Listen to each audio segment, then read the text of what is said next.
Bienvenidos al curso virtual Proceso Oral en materia civil, el cual está organizado por el ETI de la Oralidad Civil del Poder Judicial, que actualmente está presidido por el juez supremo Héctor Lama More. Dicho curso está dirigido a jueces, abogados, abogadas, cualquier estudiante de Derecho o público en general interesado en este cambio. En este momento vamos a hablar sobre la comunicación. Perfecto. En este momento vamos a hablar sobre comunicación, ya que es un tema muy importante a seguir con estos cambios en la oralidad civil, porque debemos de transmitir un mensaje de una manera clara y precisa. Con estos tips que vamos a dar a continuación, creo que vamos a mejorar mucho en la comunicación. Lo primero explicaremos básicamente qué es la comunicación, que es un proceso a través del cual intercambiamos información y establecemos compromisos y manifestamos nuestras emociones, mediante el uso de la palabra, tanto oral como escrita, y también de los gestos. Gracias a la comunicación conseguimos relacionarnos con otras personas. ¿Qué debemos tener en cuenta en la comunicación? Pues básicamente debemos tener en cuenta que quien reciba nuestro mensaje lo entienda exactamente como lo queríamos transmitir y que nosotros también estemos entendiendo lo que nos quieren decir. Por eso estas imágenes, ¿no?, de conversaciones tan fluidas, porque realmente lo básico es entendernos y para eso se usa la comunicación. ¿Cuáles son los elementos de la comunicación? Pues lo vamos a explicar de una manera muy sencilla. El emisor, que sería el que elabora el mensaje, que en este caso sería yo sería el emisor. El receptor, que es quien recibe el mensaje, que en este caso seríais vosotros o cualquiera que vea este video.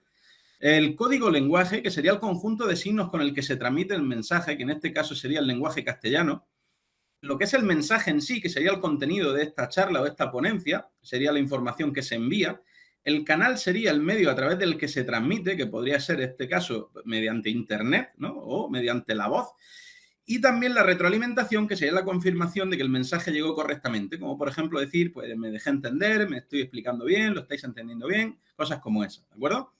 Vamos a verlo en una imagen muy sencillita, ¿de acuerdo? Donde aquí está el emisor, ¿no?, que emite el mensaje. Aquí está el canal, que sería la voz, el código, que sería el conjunto, ¿no?, de donde se está transmitiendo en el lenguaje o lo que sea. El receptor, que sería la persona que lo recibe, ¿de acuerdo? Y esto sería lo que es el contexto de una situación comunicativa sencilla, explicado, ¿no?, de una manera gráfica. Los tipos de comunicación. Pues la comunicación básicamente se agrega en dos grandes categorías. La comunicación verbal, que serían las palabras y el tono de la voz, y la comunicación no verbal, que sería el contacto visual, los gestos faciales, los movimientos de los brazos y de las manos, y la postura y distancia corporal. Esto sería mucho más visible, ¿no?, lo que es la postura corporal, pues cuando estamos frente a frente de alguien, ¿no?, más que aquí en la pantalla, pero bueno, aún así, la postura y distancia corporal. Vamos a dar unos cuantos tips, porque realmente esto ayuda mucho para reforzar el lenguaje verbal. Cuando nosotros nos estamos comunicando con alguien de manera verbal, se utiliza un refuerzo positivo verbal, ¿de acuerdo? ¿Qué es un refuerzo positivo? Pues mientras que la otra persona nos está hablando o explicando algo, utilizar palabras como sí, de acuerdo, muy bien, desde luego, estupendo, vale, claro, o sea, cosas como estas, ¿no?, que refuerzan el mensaje. O sea, básicamente así estamos haciendo como un refuerzo a lo que nos están explicando. También parafrasear, que básicamente es repetir lo que hemos entendido de lo que la otra persona nos está contando, ¿de acuerdo? Como por ejemplo, lo que dices es esto, por ejemplo, pero en ningún momento cuando se dice eso se intenta manipular, sino simplemente se intenta clarificar el mensaje. O sea, sí, estamos diciendo esto no para que el otro diga lo que nos interesa, sino simplemente para crear una estructura de lo que está diciendo. Por ejemplo, lo que he comprendido es esto, o te resumo lo que dijiste y le hacemos un breve resumen de lo que nos está diciendo. Así, parafraseando, estamos reforzando el lenguaje verbal. También la implicación, que básicamente es expresar, o sea, preguntas que se deducen de lo que estamos escuchando.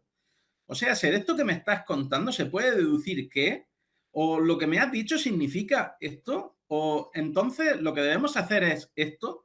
Básicamente con eso estamos reforzando también el texto que nos está enviando esa persona y básicamente lo estamos transformando en atención. Y también solicitar ampliación de lo que nos está contando. Básicamente se le pide a la otra persona que se extienda un poco más sobre lo que ha dicho y así prueba que tenemos interés y que queremos una clarificación mayor del mensaje. Por ejemplo, ponme un ejemplo, ¿de acuerdo? Amplíame esta idea que me has dicho o puedes darme más detalles sobre esto. Con estos refuerzos en el lenguaje haremos que la otra persona se sienta en una comunicación muy solvente, muy fluida y que realmente le estamos prestando una atención súper importante. Y ahora reforzar el lenguaje no verbal, que también es importante, casi más que lo otro, porque entre el 65 y el 80% del mensaje se transmite de manera no verbal. Imaginaos la importancia que tiene esto. Y hay que cuidar muchísimo el lenguaje no verbal. Así que, por ejemplo, vamos a reforzar, ¿no? Refuerzo positivo corporal, que básicamente sería encarar el cuerpo hacia la otra persona. Básicamente me pongo de frente a la otra persona para que vea que estamos frente a frente porque voy a escucharla. Y entonces lo que quiere decir escuchar desde una posición adelantada, avanzando el cuerpo desde la cintura. Básicamente, si estoy sentado, lo que haría sería inclinarme hacia adelante para intentar escucharlo mucho mejor, para que él se sienta escuchado de una manera mucho más importante, ¿vale? Cuando nosotros vayamos a hablar, recuperamos la posición inicial recta, ¿de acuerdo? Y entonces, cuando él vuelva a hablar, nos volvemos a adelantar hacia adelante para prestarle atención y que se sienta escuchado e importante. ¿De acuerdo? Eso sería un refuerzo positivo corporal. También los gestos del rostro. Hay que ser congruente con lo que estamos escuchando, como bien dice aquí, porque realmente si nos está contando algo gracioso, pues tendemos a sonreír para que vea que nos hace gracia y que lo estamos entendiendo. Y así estamos reforzando el mensaje como que estamos entendiendo de una manera clara. Y si nos está contando algo triste o preocupante, pues deberíamos de usar una expresión más compungida como para que vea que realmente estamos empatizando con esa persona que nos está contando algo importante. ¿De acuerdo? También la mirada es súper importante porque debemos tener la mirada fija sobre la persona que nos está hablando, ¿vale? La zona socialmente permitida, como dice aquí, que sería la zona correcta, básicamente viene siendo el triángulo entre la ceja y la base de la nariz. Esto sería donde deberíamos de estar mirando y fijando la mirada, porque realmente así la otra persona pues no se siente tan incómoda. Quizá como si lo miramos directamente a los ojos o si lo miramos a otra zona donde le siente incómodo. Hay veces que cuando hablamos con ciertos tipos de personas, pues lo que hace es que le suele molestar, porque son personas que son muy pasivas en la comunicación, que ahora veremos qué significa, pero básicamente si le vemos que la mirada le molesta, hacemos pausas, ¿vale? Mirando un poco hacia abajo, ¿vale? Como quitándole la mirada de ese triángulo que hemos explicado anteriormente, ¿vale? Hacemos una pausa, bajamos un poquito, volvemos a mirar hacia arriba y lo miramos a él de nuevo y así. Nunca miramos hacia los lados, ¿de acuerdo? Que esto es muy importante porque se creerá que no le estamos prestando atención ni que nos interesa, ¿de acuerdo? O hacia arriba, porque realmente parece que estamos evadiéndonos de la conversación o que tenemos irnos, ¿de acuerdo? Por eso es muy importante hacer unas pausitas, ¿vale? Bajando la vista y volviendo a retomar la vista hacia el centro, ¿de acuerdo? Hacia esa zona socialmente permitida. Luego el asentimiento es algo muy importante también, que básicamente es mover la cabeza dando la aprobación, al decir que sí. Cuando nos están contando algo, ah, sí, y movemos la cabeza como base de que se interpreta de que estamos escuchando y que estamos de acuerdo con lo que nos está contando. Eso va a reforzar también nuestro lenguaje no verbal. Ahora vamos a pasar a la atención plena, porque básicamente es la capacidad de estar totalmente concentrado en una actividad, ¿vale? Sin que otros pensamientos me distraigan, ¿vale? O me asalten de esa actividad que quiero realizar. Esta es una técnica que suelo explicar siempre, que básicamente es la técnica del stop, ¿vale? El stop sería un acrónimo, ¿vale? De lo que tenemos que hacer antes de prestar atención y estar totalmente concentrado. Básicamente el stop viene siendo la S de stop, me paro, me detengo, dejo todo lo que estoy haciendo. La T de tomo aire, inspiro, respiro. La O, observo mi cuerpo, me observo a mí, a mis pensamientos y a mis emociones, con tal de aislarla un momento, parar un segundo para prestar atención al quien me quiere contar lo que sea. Y P, prosigo adelante con lo que necesito hacer. ¿De acuerdo? Esto es una técnica para prestar atención si es que estamos haciendo 20 cosas, que suele ser lo más normal del mundo. Así que esto sería básicamente una técnica para parar un segundito y poder relajarse y centrarse en lo que tenemos que hacer. Ahora quiero hablaros un poquito de los hemisferios del cerebro de una manera muy, muy sencilla, muy fácil. Básicamente tenemos el hemisferio cerebral izquierdo, que es donde se guarda la información, ¿de acuerdo? Y el hemisferio lateral derecho, que es donde está la zona de creación, de todo lo que tenemos de crear, todo el tema musical, cualquier cosa que tengamos que crear de la creación está en la parte derecha.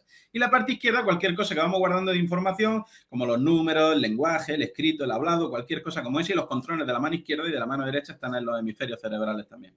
¿Para qué explicamos esto? Porque en la comunicación no verbal hay unas áreas, perdón, que son área visual, área auditiva y área kinestésica. La visual es todo lo que nos entra por la vista, ¿de acuerdo? Que el 80% de las personas son visuales aproximadamente. El auditivo, que es todo lo que nos entra por el oído. Y el kinestésico, que es cualquier cosa, como por ejemplo el gusto, el olfato, el oído, o sea, el oído no, perdón, el tacto o la emoción en sí, ¿de acuerdo? Podemos transmitir mensajes a través de todas esas áreas. Quiero explicaros básicamente una cosa muy importante, porque cómo se interpretan los movimientos oculares y por qué explicamos los del cerebro. Porque nosotros de manera inconsciente accedemos al cerebro para recordar o para construir. Si tengo que recordar algo, accederé a la parte izquierda del cerebro, que es donde está la información, y si yo hago preguntas tan sencillas como, por ejemplo, ¿qué comiste la semana pasada? Por ejemplo, el lunes. Pues automáticamente deberíamos de mirar hacia arriba, a la derecha si estoy de frente, pero sería hacia arriba a la izquierda para acceder a esa parte del cerebro. Este dibujito está enfocado para si miramos de frente a alguien, ¿de acuerdo? Y miraríamos hacia arriba a la izquierda para recordar qué es lo que comí ese día. Y si yo le dijera, ¿qué te gustaría comer el sábado próximo? Pues como no está ocurriendo todavía, ni ha ocurrido, tendría que crearlo y automáticamente miraría hacia arriba, ¿no? A la izquierda de frente mío, para realmente crear esa situación y ver qué es lo que querría comer. Con el auditivo funciona exactamente igual, pero mirando al centro. Si yo os digo, ¿cómo suena vuestra música o vuestra canción favorita? Pues debería de recordarla, miraría en el centro y accedería a la parte del oído, ¿de acuerdo? Derecho. Y luego, si digo, ¿cómo os gustaría que sonara la música el día de vuestro cumpleaños, por ejemplo? Pues como no ha sucedido y debería de crearlo, pues debería mirar al centro para crear. Y hacia abajo es donde se representan las emociones. Cuando yo miro hacia abajo, estaría el diálogo interno hacia la izquierda, ¿vale? Que sería todas esas palabras de ¿para qué habré dicho esto? ¿Por qué habré hecho lo otro? Cosas como esas que nos decimos a nosotros mismos, ese run run que se dice aquí, ¿no? Y la parte emocional, que sería la parte kinestésica, que es si yo preguntara ¿cómo te sentirías si se rompiera tu camisa, por ejemplo, tu camisa favorita? Pues accederíamos a esa emoción mirando hacia abajo e intentando sentir la emoción. Por eso el cerebro está conectado a los movimientos oculares que se realizan de forma inconsciente. Esto lo podéis entrenar con cualquier persona que conozcáis, con un entorno familiar, con un entorno laboral, con cualquiera. Hacéis preguntas tan sencillas como esas y ya veréis cómo de manera inconsciente mira hacia arriba, hacia un lado, hacia el otro. Y ya veréis cuando controléis esto, qué fácil que es comunicarse y entender mucho mejor la comunicación. Ahora quiero hablaros de los derechos asertivos, porque los derechos asertivos, el problema es que mucha gente no los conoce y realmente son súper importantes en la comunicación, porque no sabemos normalmente estos derechos. Los quiero representar de una manera muy sencilla, os lo dejo aquí escrito. Derecho a ser tratado por los demás con respeto y dignidad, que muchas veces no respetamos este derecho y no dejamos que nos traten con respeto y dignidad, no lo permitimos. Derecho a poder expresar libremente nuestros sentimientos y opiniones, ¿de acuerdo? Tenemos derecho a expresarnos libremente. Tenemos derecho a tomar nuestras propias decisiones aun a riesgo de equivocarnos. Tenemos derecho a satisfacer las propias necesidades siempre y cuando no perjudiquemos a los demás. Esto es muy importante. Cuando no perjudiquemos a un tercero, podemos satisfacer nuestras necesidades, pero si no, no es lo correcto. ¿De acuerdo? El derecho a cambiar, tengo derecho a cambiar cuando quiera sobre mi forma de ser, mi forma de pensar o cualquier cosa. Tengo derecho a cometer errores, tengo derecho a equivocarme, por supuesto que sí. Tengo derecho a gozar y disfrutar de la vida. Tengo derecho a ser independiente y tengo derecho a decir que no sin sentirme culpable o egoísta por ello. Y tengo también derecho a pedir lo que quiera, dándome cuenta que me pueden decir que no, porque tienen derecho a decirme que no, igual que yo lo tengo, por supuesto que sí. Así que una vez que conocemos estos derechos, quiero hablar un poco de la comunicación asertiva, de los diferentes tipos de comunicativos que hay. Porque básicamente la comunicación asertiva, que es la más importante, básicamente consiste en decir honesta y directamente lo que pensamos, ¿vale? Siempre con respeto. Esa vez decir que no cuando eso es lo que quiero realmente, o sea, no callarme el no, porque muchas veces nos lo callamos y eso hace que nos sintamos mal, ¿vale? Y decir que sí cuando este sea nuestro deseo. Básicamente es expresar sin darle vueltas, sin dar rodeos, o sea, lo que queremos de una manera clara. Ser asertivo, o sea, es básicamente reganarse el respeto con los demás con claridad y honestidad, ¿vale? Básicamente eso. Y no atropellar la sensibilidad de quien está recibiendo el mensaje, porque él también tiene esos derechos, así que tengo que decirlo de una manera respetuosa.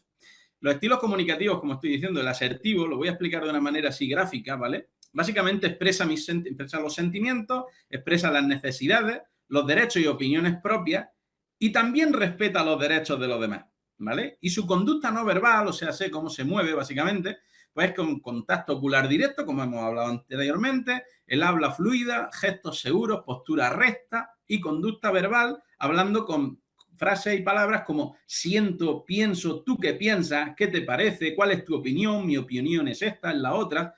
Y la consecuencia de hablar con una persona que sea asertiva, pues que vamos a resolver fácilmente los problemas, que vamos a sentirnos bien porque realmente estamos conversando con una persona que me está respetando y tenemos un control de la conversación y una relajación cuando estamos hablando con alguien así. Pero no todos son así, ¿no? Ahora tenemos todo el extremo contrario, ¿vale? Que sería comunicación agresiva, que básicamente es la que se reconoce con la que está defendiendo de manera inapropiada e imponiendo sus pensamientos y sentimientos, ¿vale? Y no le importa nada los derechos de las otras personas. Así que cuando la agresión es verbal, incluyen ofensas, incluyen insultos, amenazas, comentarios hostiles y que humillan a los demás porque realmente quieren ser agresivos. Y cuando es no verbal, lo que incluye son gestos amenazantes, como así muy, muy seguidos, muy fuertes, como levantar el puño, ¿ves? Mirada intensa, así muy, muy centrada, o ataques físicos incluso, ¿no? El objetivo, o sea, lo que viene haciendo esto es la dominación del otro, ¿no? Y que no podamos, que no puede hacer respetar sus derechos, que básicamente es para eso. Y así se asegura la victoria, ¿no? En la conversación porque está humillando al otro y lo que suele hacer, pues, callarse y dejarlo y ya está. Así que básicamente lo que se hace, ¿no? Con estas personas, pues, es intentar ser lo más asertivo posible para intentar contrarrestar esto, ¿no? ¿Cuál es el estilo agresivo? Pues básicamente expresa y defiende sus derechos, no respeta los derechos de los demás, la conducta no verbal es miradas fijas y amenazantes, voz alta, fluida, gestos amenazantes también, y la postura es intimidatoria y te invaden el espacio, hablando muy encima tuyo, ¿no? Y de una manera muy agresiva. Y lo que suelen decir básicamente son palabras como ordeno y mando, ¿no? Haz esto, ten cuidado, si no haces esto, no sé qué. Nunca, siempre, o sea, usan siempre generalizaciones, o debería. Y básicamente la consecuencia de hablar con alguien así pues suele ser conflicto, ¿de acuerdo? Frustraciones, que tenga baja autoestima porque hablas con una persona que no está respetando tus derechos y que tenga falta de control en lo que hace y que se enfade fácilmente. Y luego está el estilo totalmente contrario, que sería el pasivo, porque lo que hace es que no respeta sus derechos, no los de los demás, sino los suyos propios, ¿vale? Lo que hace es que como no expresa básicamente sus sentimientos, ni opiniones, ni emociones, ni lo que piensa, o lo expresa de una manera muy pesimista o derrotista, pues lo que pasa es que siempre pues tiene falta de confianza, ¿de acuerdo? Así que los demás, pues puede ser que no le hagan mucho caso, porque como no lo notas con confianza, pues no lo tomas muy en serio. Así que lo que hace la conducta pasiva, como bien dice aquí, es apaciguar a los demás, o sea, tratar de tranquilizar a todo el mundo, no crear conflictos, ¿vale? Y básicamente, pues actúa sintiéndose incomprendido, ¿de acuerdo? O sea, se siente inentendido, se siente aislado, solo, que lo manipulan, ¿de acuerdo? Y se vuelve muy irritable porque realmente al final esto a largo plazo te crea una irritación. Y en el lenguaje no verbal, o sea, básicamente se reconoce porque hablan muy bajito, son muy tímidos, tienen mucha ansiedad o se sienten culpables porque han dicho algo o inseguros porque no están seguros de lo que están diciendo. Y realmente el cuerpo y los hombros, estos son de los hombros caídos hacia adelante así, ¿no? Y con las manos, con los movimientos muy, muy, muy nerviosos, porque realmente no están acostumbrados a comunicarse, ¿de acuerdo? Y la expresión facial normalmente son de los que miran hacia abajo porque tienen no les gusta el contacto directo, la cabeza hacia abajo también inclinada y los rasgos de timidez y vergüenza, ¿no? Muy definido, muy sencillo y muy, muy específico aquí, pues no defienden sus derechos y les cuesta expresar las opiniones, respetan los derechos de los demás, pero no los suyos, como estamos diciendo. La conducta no verbal sería el contacto ocular hacia abajo, no mirando nunca de frente, la voz baja, con vacilaciones y dudas a la hora de transmitir cualquier cosa y quitando la importancia a lo que está diciendo para no crear conflicto. Y la conducta verbal sería quizás, supongo, me pregunto, ¿te importaría mucho? Oye, no te molestes si... O sea, realmente son frases que evitan el conflicto siempre, ¿no? ¿Cuál es la consecuencia? El conflicto, porque realmente el conflicto con él mismo, que tengan síntomas de depresión, de frustración, baja autoestima, que estén muy tensos, que se sientan solos y que realmente se enfaden por ello porque no son capaces de transmitir el mensaje de una manera clara y concisa. Y luego pasamos a hablar de la escucha activa, que también es súper importante en la comunicación, que básicamente es saber escuchar, ¿vale? Es prepararme para escuchar y expresarle al otro lo que escuchamos mediante la comunicación verbal y no verbal, ¿vale? Y básicamente hay una pequeña diferencia porque la gente no distingue entre oír y escuchar, ¿vale? Oír es percibir que alguien me está diciendo algo y escuchar es entenderlo, comprenderlo, darle sentido y mirar lo que me está diciendo tanto físicamente como verbalmente. Eso es la escucha activa. ¿Cómo se facilita la escucha activa? Pues básicamente con unos tips muy sencillos, manteniendo el contacto visual, sonriendo mientras me están hablando, tener una postura corporal receptiva, o sea, básicamente recta, mantener la atención y no distraerse, que esto es muy importante, emitir palabras de refuerzo, como hemos dicho anteriormente, y validación, como sí, claro, de acuerdo, así, cosas como esas, parafrasear o repetir el mensaje de manera propia, o sea, si lo que me estás diciendo es esto, ¿no? Específicamente, o lo que quieres decir con esto es esto, o sea, parafrasear y decir lo que nos están diciendo, ¿vale? Y hacer preguntas alusivas a lo que se escucha. O sea, ¿me puedes explicar esto un poco mejor? Lo que hemos dicho anteriormente, realmente esto facilita que la escucha activa también se refuerce, porque estamos realmente prestándole atención y esa persona se siente escuchada. Esto es un checklist que he puesto aquí porque realmente, pues, de manera gráfica se entiende mucho mejor, que es mantener contacto visual, sonreír, lo mismo que me he explicado antes, pero de manera gráfica, postura corporal receptiva, mantener la atención, emitir palabras de refuerzo, como sí, claro, de acuerdo, parafrasear, decir lo que nos está diciendo, repitiendo el mensaje y hacerle preguntas alusivas sobre el mensaje. O sea, sé, si me está diciendo sobre algo, pues, ¿me puedes explicar esto un poco mejor? Y así. Y ahora, ¿cómo se dificulta? Porque realmente también nosotros mismos dificultamos la escucha activa.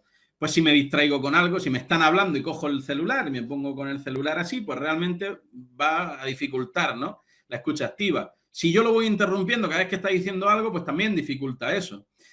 Completar las frases que está diciendo, me está contando algo, pero entonces esto, no sé qué, y le interrumpo y encima le completo la frase, pues hace que se dificulte bastante. Discutir con él si no estoy de acuerdo con algo, en vez de dejarlo terminar, juzgarlo, descalificarlo, hacer otra cosa mientras el emisor está hablando, que tiene que ver con distraerse, imponer sus criterios o ideas. O sea, si yo no estoy de acuerdo contigo, pero yo lo que quiero imponerte es lo que yo pienso, pues no va a ser efectiva, ¿no?, esa escucha activa. Ofrecer ayuda sin tener todo el contexto. O sea, no he dejado que termine el mensaje.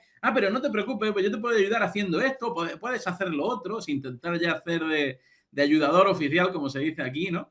Y no se trata de eso tampoco. También rechazar los sentimientos. ¿Para qué te pones así? ¿No? O eso no tiene importancia, porque realmente se va a sentir mal y se va a sentir que no está siendo escuchado.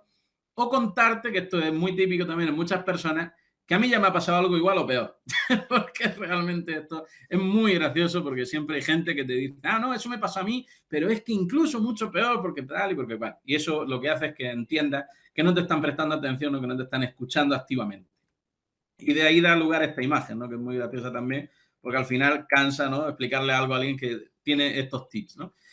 Y ahora vamos a hablar sobre la realimentación constructiva. Retroalimentación constructiva básicamente es la crítica constructiva, ¿vale? O sea, es decirle algo a alguien, pero para que de manera asertiva, que no se sienta atacado, ¿de acuerdo? Porque eso sería la destructiva, ¿de acuerdo? Y básicamente lo que queremos con esto es que crezca, ¿de acuerdo? Así que lo que puede hacer es señalarle diferencias, destacarle los méritos o en ambos casos ayudarle a la otra persona a mejorar lo malo y reforzar lo bueno, ¿de acuerdo? Así que lo que hacemos es potenciar las buenas relaciones entre personas cuando yo soy capaz de retroalimentarle constructivamente y contribuye a que la comunicación sea efectiva y le ayudamos a mejorar el trabajo en equipo, porque realmente va a querer contarme lo que sea porque sabe que le estoy diciendo una crítica para que mejore, ¿de acuerdo? ¿Cómo son las recomendaciones? Porque esto es muy importante. Primero, ser descriptivo, ¿de acuerdo? Para hacer una retroalimentación constructiva hay que ser descriptivo. Tengo que describirle lo más objetivamente que pueda, esto sí que es importante, lo que yo estoy observando, con ejemplos específicos y que sean recientes de ahora. Por ejemplo, oye, cuando habla me he dado cuenta que no mantiene el contacto visual con las personas cuando estás expresando tus emociones o tus sentimientos.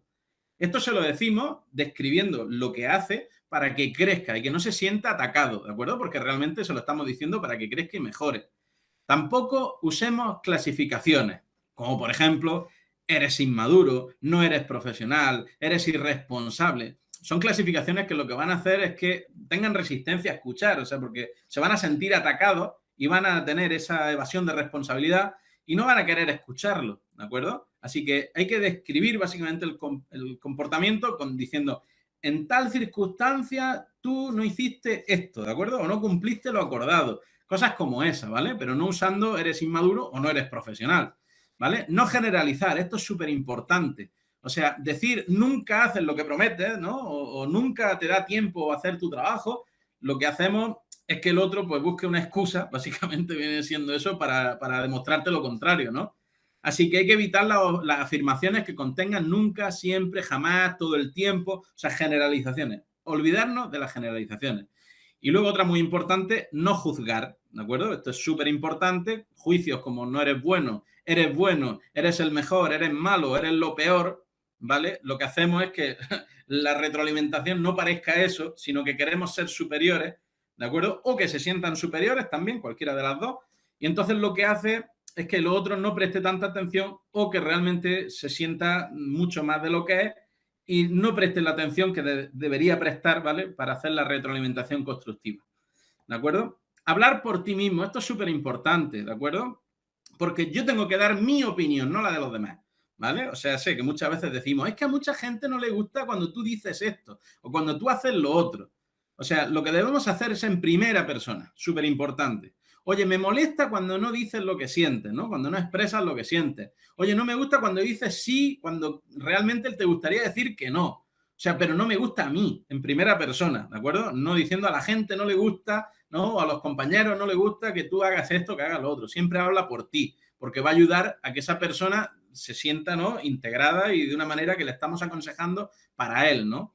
Y formar frases como afirmaciones, no como preguntas, porque esto lo solemos hacer también mucho, ¿verdad? Es asertivo decir, por ejemplo, me molesta que no cumplas lo que prometes, por ejemplo, ¿de acuerdo? Y no es ser asertivo preguntando ¿cuándo vas a cumplir lo que me has prometido? Daros cuenta la diferencia, ¿de acuerdo? O sea, sí, estoy afirmando en la primera parte, pero si estoy preguntando, lo que vamos a hacer es que generen excusas, ¿vale? Y no haya crecimiento, porque realmente es lo que se busca con la retroalimentación. Y luego, cuidar el contexto.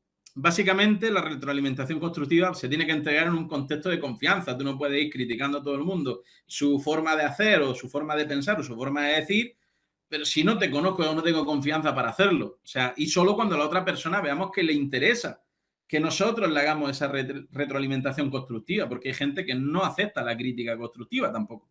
¿De acuerdo? Así que debemos tener la sutileza de ver si, oye, esa persona tengo la suficiente confianza para decírselo y realmente él me quiere escuchar y tiene la disposición para lo que yo le tengo que decir. Así que haciendo estos pequeños consejitos, realmente vamos a favorecer muchísimo la comunicación. Y ahora, para ir terminando, quiero dejaros, pues básicamente, para mejorar la comunicación, unos pequeños tips, que básicamente es hacer mensajes breves para que sean entendibles de manera muy, muy sencilla, hacer mensajes de fácil comprensión, ¿de acuerdo? Corto y conciso, básicamente eso. Evitar las generalizaciones, como hemos explicado antes, del siempre, nunca, todo, nada, cosas como esas fuera, ¿de acuerdo? Expresar únicamente lo que queremos decir, no ir divagando con cualquier cosa y ir pensando a ver qué le tengo que decir, mezclando cosas de ayer, de hoy y todas estas cosas, sino específicamente en lo que quiero expresar. Cuidar la comunicación no verbal, que es súper importante, cuidar la comunicación, como he explicado antes, atendiendo perfectamente, de una manera tranquila, pausada, y no acumular emociones negativas sin comunicarlas. Esto es súper importante. No guardarte las cosas mucho tiempo, porque al final esto puede dar un conflicto en el que se explote y se comunique de mala manera algo por estar guardando esa emoción negativa todo el tiempo. ¿De acuerdo? No quiero decir que esa emoción negativa en el mismo momento, pero sí cuando pase un poco de tiempo, que ya esté más tranquilo, oye, perdona, esto que ha pasado antes, quería hablarlo un poco contigo porque realmente me ha incomodado un poco, pues realmente hacerlo así y no guardártelo todo. ¿De acuerdo? Y también elegir el momento y lugar adecuado, porque por ejemplo, si tengo que reprenderle algo a alguien, hacerlo a solas, ¿de acuerdo? Sería el momento adecuado de hacerlo a solas cuando estemos tranquilos, en un momento que no nos interrumpan, ¿de acuerdo? Porque, y cuando tenga que decirle algo positivo, reforzarle algo por su trabajo bien hecho o por cualquier cosa que te ha gustado, pues normalmente se suele reconocer el público también, pues para que realmente tenga mucho más fuerza lo que le estoy transmitiendo y comunicando. Así que bueno, yo hasta aquí llego con los cursos, con los pequeños tips y cursos de comunicación. Así que espero que os haya gustado. Os dejo mis datos por aquí para que podáis contactar conmigo si tenéis cualquier duda o pregunta. Muchísimas gracias. Hasta luego.